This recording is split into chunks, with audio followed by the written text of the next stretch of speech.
I can tell you the train story, the choo-choo train story. Okay. North Platte? Should Sure. I tell you that? Yeah. Oh, well, I'll tell you about your great-granddad, okay? So, so you know, my life began in Colorado, but my folks moved to North Platte just before I was born. So I was born in North Platte, Colorado, which was a small town in western Colorado. And there wasn't much there, but there were a lot of North Platte, Nebraska. Nebraska. So it's right near Colorado. So it's a very western town, and it's on the main line of the Union Pacific Railroad. So there were lots, From the 1 to the 2. lots and lots and lots and lots of trains coming through North Platte, and they were all steam engines. So this was during World War II, and American soldiers, young men, were being moved all across the country to go to the West Coast or the East Coast to go off to the battlefronts, either in the Pacific fighting the Japanese or in Europe fighting the Nazis. And many of them passed through North Platte. In fact, 10 million men passed through North Platte during World War II. 10 million. And the train would come into North Platte, and here it is, this little bitty town of about 7,000 people in the middle of nowhere.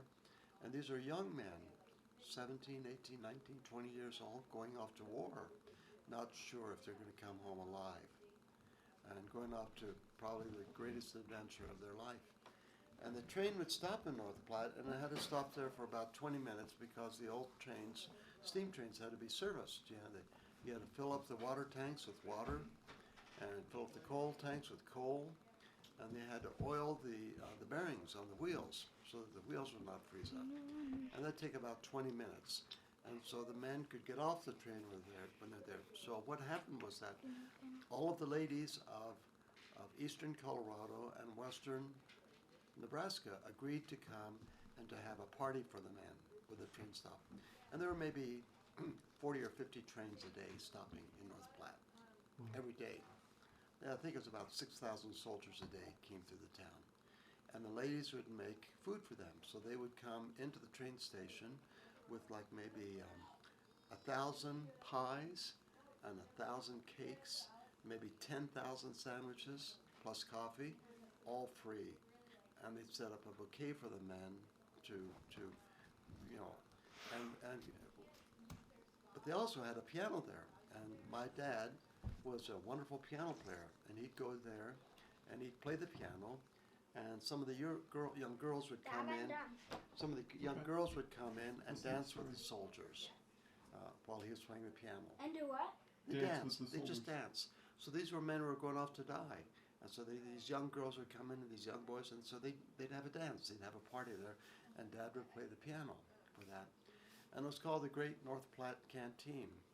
And believe it or not, when I lived back east on Cape Cod, Nana, I met two men, old men, who had been soldiers in World War II. And both of them were on one of those trains, right? They were old then. So they were like maybe 20 years older than me. So these are men who were young then. Soldiers? They were soldiers. They had been soldiers.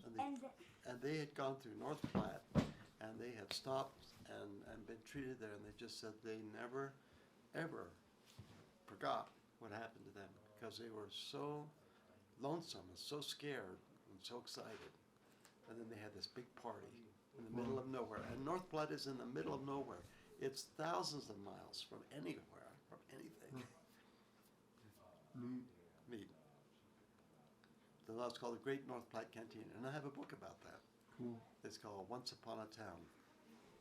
It was a best-selling book a few years back.